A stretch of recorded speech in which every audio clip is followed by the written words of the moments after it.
He reached the summit, expecting no one. But there she was, steaming, pacing. I'm gonna kill him, she said. I'm gonna kill all his ravens, and then him, and then his family, and all their eggs and tadpoles. And then I'm gonna burn down their pond. Did you go and get the Iblis stone? You see, all these ravens I killed. So much power. Are you feeling normal? Because you seem a little bloodthirsty. Yes, obviously it wants blood. Demons always want blood. You really want power from a demonic rock? You want the stone, don't you? Not really. Good. I'd rather not have to kill you. He told her he loved her. That he wouldn't let the Iblis stone take her, even if he had to die for it. Well, he planned to tell her. Now didn't seem like the right time. She'd probably cool off in a bit. So he let her get in her ship and fly off. He rushed back to the Farfarer and followed her, keeping a healthy distance. Zenobia's ship was just visible through the clouds ahead. How could he reason with her? But he had to. The rebels were down for the count. No wonder. He'd betrayed the location of their base and then he'd abandoned them. And if she became Empress while she was in the grip of the Iblis stone, if she became Empress by murdering her father, she could still be a great Empress. But she could also be a nightmare Empress. She had to be stopped.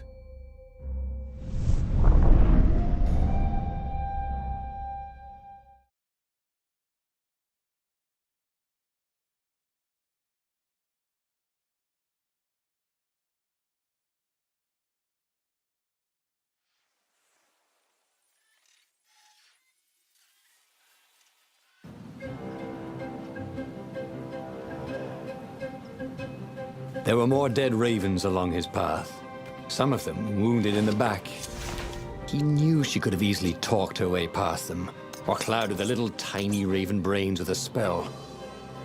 She was going out of her way to kill everything in her path.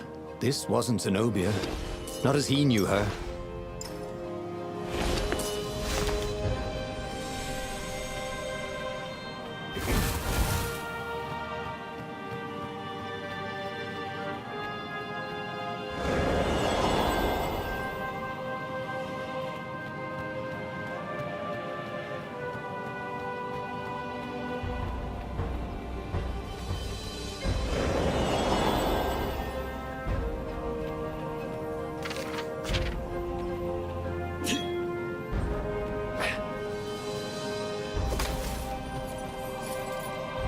What were these poles exactly?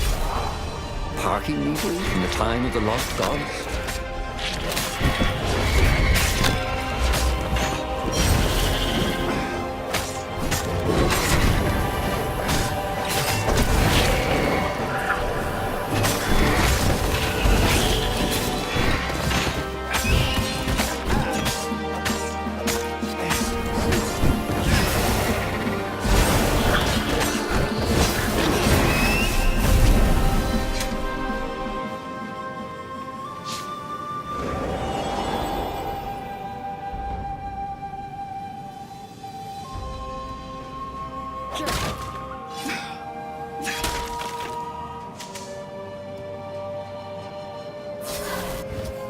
If they didn't want their things broken, they really ought to make them stronger.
a raven can't fly? Doesn't matter.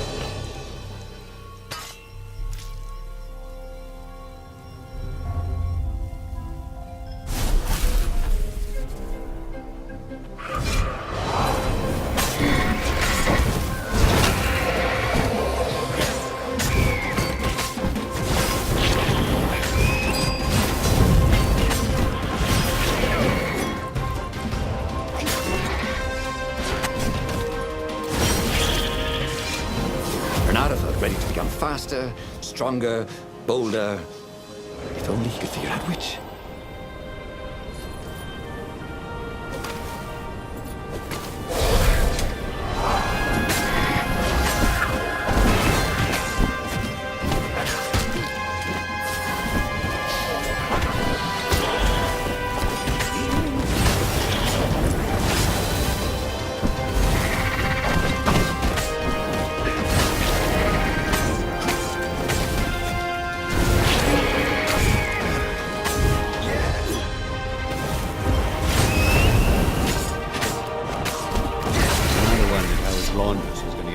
Bloodstains out of his tunic.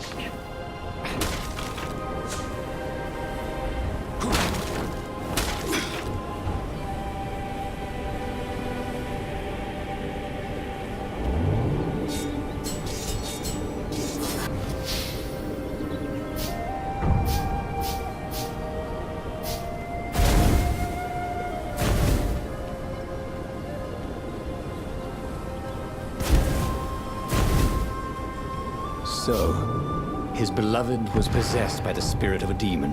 That's what it meant to be a hero. To brave the darkness in your loved one's soul.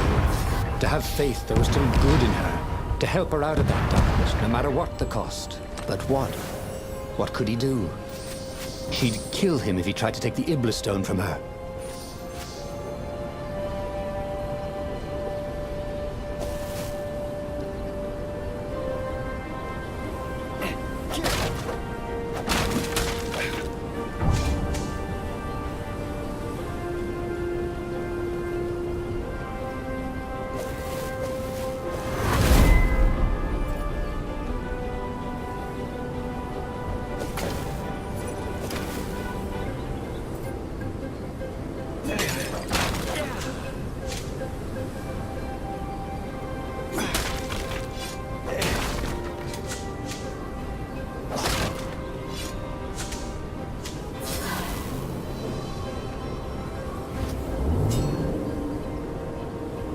Oh, this really didn't have much in the way of safety features, did it?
At the end of the trail of raven corpses was Zenobia.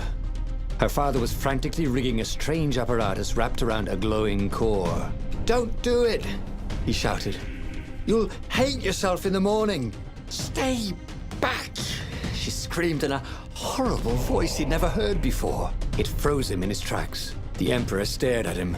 "Run," he told the toad, "or hop!" But he didn't manage to voice it, only think it. Zenobia stabbed her blade forward, and His Majesty fell dead. She began laughing hysterically. Or was she weeping? "Just walk away," she laughed at him. "I've no more use for you." There was something he needed to do, but he couldn't figure out what it was. So he did as he was told. As he walked away, he felt a chill in the world. The light in the sky seemed to dim. He didn't dare turn. He had a nagging feeling there was something he should have done just then. Something heroic. But he could not have taken the Iblis stone from her by force, and she would not have parted with it willingly. A cold wind blew from where she had been, but he still didn't dare turn. And then, an awful laughter filled the air, and all the torches and all the ships went out, and he realized what he should have done. But by then, it was too late to do anything. Okay, that was weird. He could have sworn he just died. Instead, he was on the Farfarer, sailing away from Ubar. And it was still burning. He'd fled burning Ubar years ago, hadn't he? And now he was back there. Had all those years fighting the Empire been nothing but a vision into the future? A useful vision if it was true. He'd learned something. Zenobia still had feelings for him.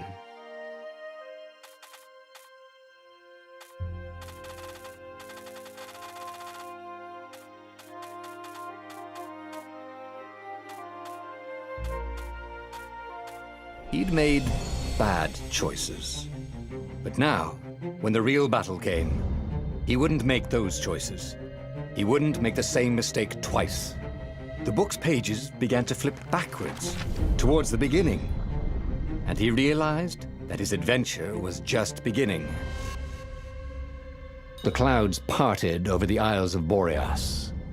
It was time to choose. The rebellion was in trouble. Ravens were scouting for the secret rebel base. They needed a game changer. Pieces of the Sky Ripper had surfaced. Or so a scholar in the mountains had told him. Surely the weapon that banished the lost gods could defeat the Emperor. Also, a temple had risen out of empty desert. The Emperor had brought the Sky Ripper pieces up out of ancient burial by his obscene rituals. Could this be where the Iblis stone was hidden? Someone better get it before he does, thought Reynardo. On the other hand, his old friend Lapino needed rescuing.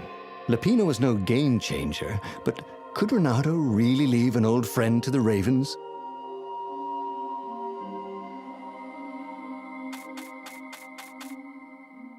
The island was windswept desert. No one went there except ostriches and ostrich hunters. The Iblis stone. It sounded ominous. It sounded powerful.